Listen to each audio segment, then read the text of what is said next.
The rain had a way of making the town look lonelier than it already was.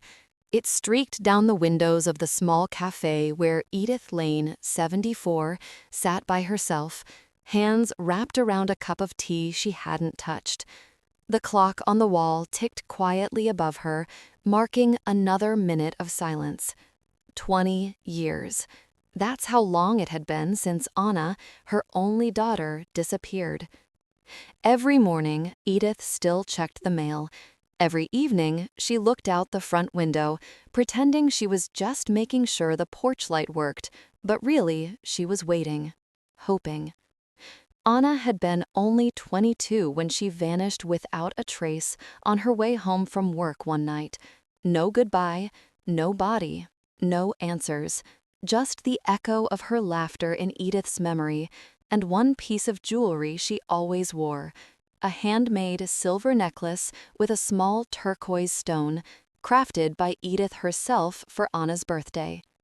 That necklace was the one thing the police never found, and the one thing Edith could never forget. The cafe door jingled as someone walked in, a young woman, soaked from the rain, her hair clinging to her face. She carried a worn leather satchel and ordered coffee in a trembling voice. Something about her, maybe her eyes, maybe the nervous way she looked around, caught Edith's attention. The woman sat 2 tables away, setting her bag on the chair beside her. When she bent down to pull out her wallet, the zipper slipped open, and a glint of turquoise flashed under the light. Edith froze. Her heartbeat thundered in her chest. She blinked, leaning forward, trying to make sure her eyes weren't betraying her. It couldn't be, but it was. The same necklace, down to the small crack near the edge of the stone where Anna had dropped it years ago. Edith's hand trembled as she reached for her cane and stood up. She hesitated. What would she even say? "Excuse me, why do you have my missing daughter's necklace?" It sounded insane. But something deep inside her, the same part that had whispered, "Don't give up," for 20 years, pushed her forward. "Dear, excuse me," Edith said, her voice soft but steady. The woman looked up, startled. "Oh, yes. That necklace," Edith said, pointing. "May I ask where you got it?" The woman's expression changed. Not confusion, but fear. She instinctively closed the bag. I think you're mistaken," she murmured, eyes darting toward the door. But Edith knew what she saw. She stepped closer, her voice trembling now. "Please, that belonged to my daughter. Where did you get it?" The woman stood, clutching her satchel to her chest. "I have to go." Before Edith could move, the woman darted toward the exit, slipping out into the rain, her footsteps echoing against the wet pavement. Edith stared after her, frozen. Her cane clattered to the floor, her tea spilling across the table. For 20 years, she'd begged for a sign, and now that it had come, it was running away from her. Outside, lightning flashed across the sky, illuminating the street. Through the rain-soaked window, Edith saw the woman turn a corner and vanish into the mist. Her heart pounded, her hands clenched into fists. She whispered to herself, "Anna, my darling, what have I just found?" The rain didn't stop all night. It fell hard, relentless, like the sky itself wanted to bury the truth Edith had just seen. She couldn't sleep. Every time she closed her eyes, she saw it again, that turquoise stone flashing under the cafe light, the young woman's trembling hands, the fear in her eyes. For 20 years, Edith had dreamed of seeing her daughter's face again, but now, the face she couldn't forget belonged to a stranger who ran away. When morning came, she decided she wouldn't let it end there. Edith lived in a quiet neighborhood on the edge of town. Her house still smelled faintly of lavender, the same scent Anna used to love. Every wall had pictures, moments frozen in time before everything shattered. She sat at her kitchen table with a notepad, trying to steady her shaking hands. The cafe, she murmured to herself. She was there around 5:30. Dark hair, about 30 maybe, nervous. She wrote every detail she could remember: the cut of the woman's coat, the color of her shoes, the name tag on her coffee cup, Marie. It wasn't much, but it was something. By noon, Edith was back at the cafe. The owner, a kind man named Tony, looked surprised to see her again. "Morning, Mrs. Lane," he said. "Forgot your umbrella yesterday?" "Something like that," she replied, forcing a smile. "Do you remember the young woman sitting near the window yesterday, the one with the leather bag?" Tony thought for a moment. The one who ran out in a hurry? Yeah, left half her coffee untouched, looked spooked. "Did he pay with a card?" Edith asked. He nodded slowly. "I think so. Hold on."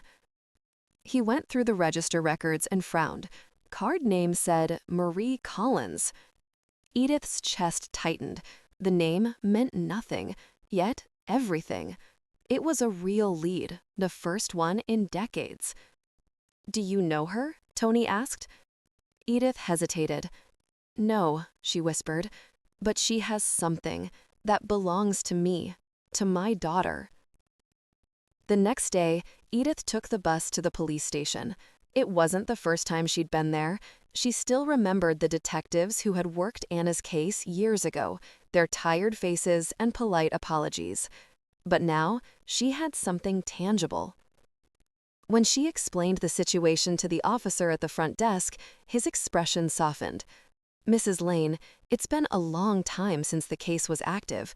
You're saying this woman might have your daughter's necklace?" "Yes," Edith said firmly. "I saw it with my own eyes. I made that necklace myself. Every mark, every line, there's no mistake." The officer nodded slowly.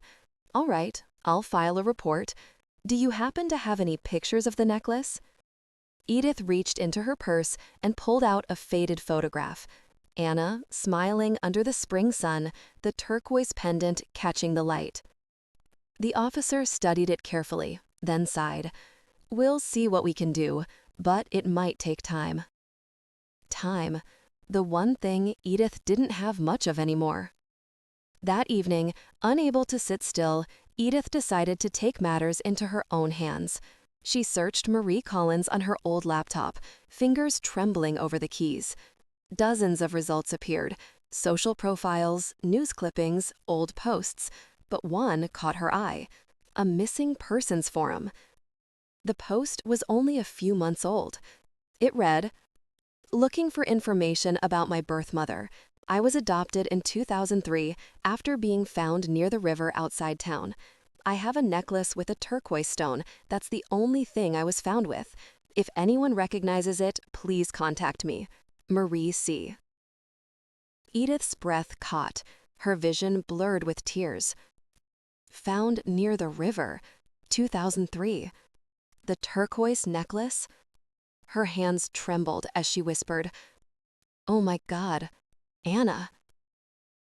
If Marie was the baby Anna had the night she disappeared, then everything Edith thought she knew about that night was wrong.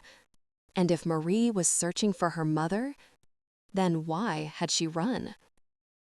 As the clock struck midnight, Edith sat in the dim glow of her living room lamp, staring at the printed post. Her heart was pounding, her mind racing. She looked up at Anna's photograph and whispered, "You had a daughter. You tried to tell me, didn't you?" Somewhere out there, that daughter, her granddaughter, was alive. And the only thing connecting them was that necklace. But as Edith closed her eyes, she didn't see peace. She saw the fear in Marie's eyes when she asked about it. Fear, not confusion. As if someone didn't want her to know. The next morning, Edith decided she would find Marie, even if it meant uncovering what really happened to Anna 20 years ago. The morning air was sharp, filled with the chill of early autumn. Edith wrapped her scarf tighter around her neck as she stood outside a small, run-down apartment complex on the outskirts of town. The address she'd found in the adoption records, after hours of searching and calling, led her here. Apartment 3B, Marie Collins. Her heart pounded as she climbed the creaky stairs. Every step echoed with memories.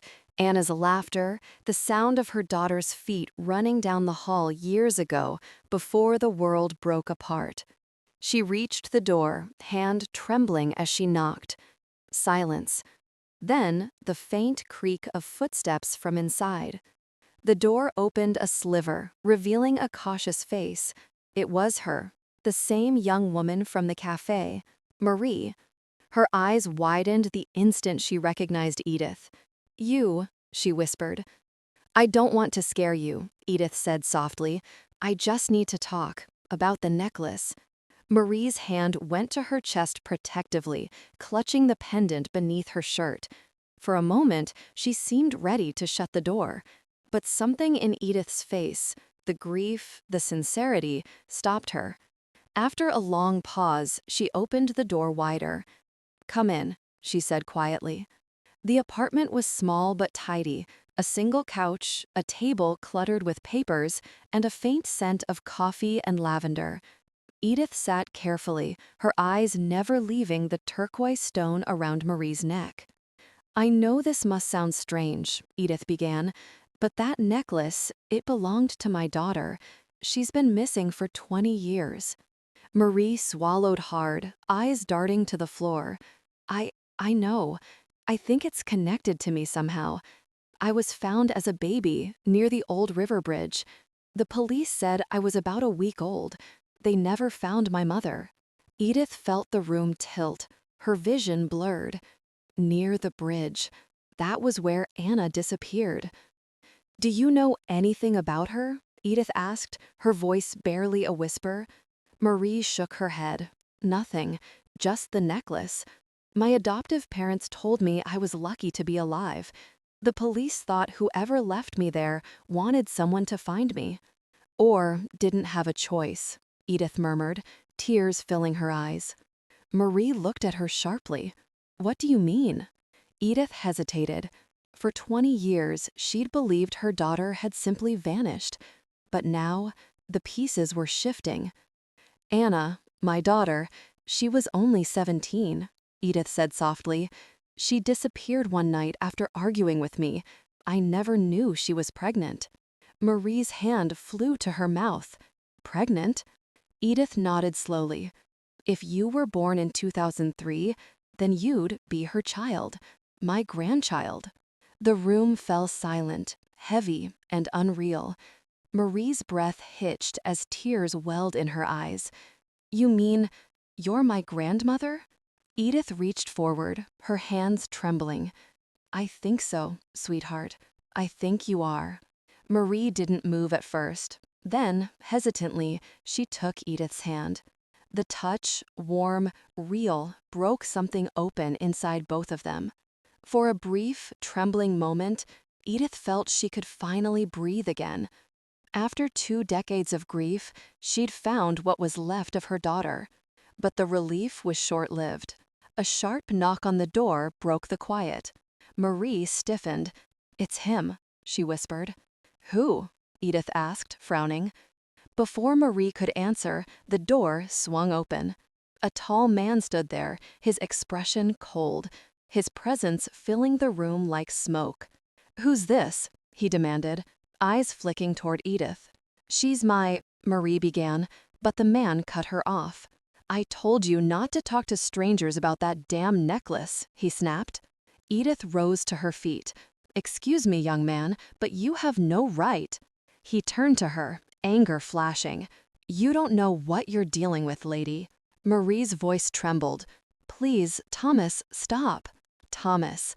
The name hit Edith's memory like a ghost from the past. Thomas Gray. The last person to see Anna alive. Her boyfriend. Her knees almost buckled. "Thomas Gray," she whispered.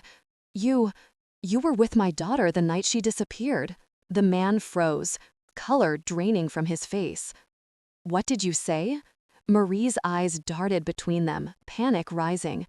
You two know each other? Edith's voice shook with fury. You told the police you didn't know where she went. You lied. You left her. Thomas's expression twisted. You don't understand. It wasn't supposed to happen like that. Marie stepped closer. What happened? Tell me. For a moment, the air seemed to stop. The truth sat between them like a knife. Thomas ran a hand through his hair, trembling. His mother, she wasn't supposed to die. We were young, stupid. We went to the river that night. She was scared. She just had you. We argued. I turned away for 1 second, and she slipped. The current took her before I could reach her. Edith's hands flew to her mouth. Marie stumbled backward, tears spilling down her cheeks. You left her there? You didn't call for help? I panicked, he said hoarsely. I thought they'd blame me, so I left. I left you too. I thought someone would find you. The silence that followed was unbearable. Edith's tears fell freely now, her heart breaking for the child her daughter died protecting, and the years lost in shadows and guilt. Finally, Marie spoke, her voice shaking. You ruined both our lives. Thomas looked at her, guilt written across his face, but said nothing. He turned and left, the door slamming shut behind him. For a long time, neither woman spoke. Then, Edith reached for Marie's hand again. Your mother didn't abandon you, she whispered. She loved you more than her own life. Marie sobbed quietly. All these years, I thought I was unwanted. Edith pulled her close, her voice breaking. You were never unwanted. You were lost. And now, you're found. Outside, the rain began again, soft and steady, like the world itself was washing away 20 years of silence. But Edith knew it wasn't over, because sometimes the truth doesn't set you free. The next few days passed like a blur for Edith. For 20 years she'd lived in the dark, and now every corner of her mind was lit with painful clarity. The truth about Anna's disappearance haunted her, but so did something else. The image of that terrified young man, Thomas, running from his guilt all these years. And Marie, her granddaughter, was the fragile bridge between past and present, between grief and healing. They had started meeting every day. Marie would bring groceries, or sometimes just tea, and they would talk for hours. About Anna, about life, about the years they'd both lost. But beneath their growing closeness, Edith sensed something unsettled in Marie. Guilt, confusion, fear. One evening, Marie showed up at Edith's door with swollen eyes and trembling hands. He came back, she said, her voice cracking. Thomas, he showed up at my apartment again last night. Edith's blood ran cold. What did he want? Marie hesitated. He said he's leaving town, but before he goes, he wanted to give me something. He said it belonged to my mother. From her pocket, Marie pulled out a small, folded letter, yellowed and stained from years of hiding. The handwriting was unmistakable. Anna's. Edith's heart stopped. Her hands shook as she unfolded it. To whoever finds my baby, if I can't make it back, please know I didn't want to leave her. Her name is Marie. Tell my mother, tell her I'm sorry for everything. Tell her I finally understand what it means to love someone more than yourself. Anna. The words blurred as Edith's tears fell onto the page. She clutched it to her chest, whispering, "Oh, my sweet girl, I forgive you. I forgive you." Marie's voice trembled. He said he kept it all these years, that he wanted to tell the truth but couldn't face it. Edith nodded slowly. He was a coward then, but maybe this was his way of asking for forgiveness. Marie looked down. He said he's turning himself in, for everything. Edith sat in silence, the weight of the letter in her hands. She didn't know whether to hate him or pity him. Maybe both. The next morning, a police call confirmed it. Thomas Gray had surrendered. confessing to concealing information in Anna's disappearance. He would serve time, but his statement finally closed a 20-year-old case. The headline read, "Missing Girls Case Solved After 2 Decades. Baby Found Alive." Edith didn't care for the headlines. She cared for the woman sitting beside her, Marie, holding her hand like she'd always belonged there. Weeks passed. Spring arrived, the same season Anna had loved most. Edith and Marie visited the river together, the same river that had stolen Anna's life and delivered Marie's. Marie placed the turquoise necklace in Edith's palm. "It should stay with you now." Edith shook her head gently. "No, my dear, it belongs to both of us, to every woman in this family who learned how to love even through loss." Together they tossed a handful of wildflowers into the water. The current carried them away, soft petals spinning in sunlight. Marie whispered, "Do you think she can see us?" Edith smiled through her tears. She never stopped watching. That night, Edith sat by her window, the letter beside her lamp. For the first time in 20 years, she didn't feel alone. The river still flowed, the world still turned, but now peace had found her. Not because the pain was gone, but because finally she understood. Love doesn't end when someone leaves. It lingers. It finds its way back even through strangers, lost necklaces, and broken hearts. And sometimes, love comes home wearing another face.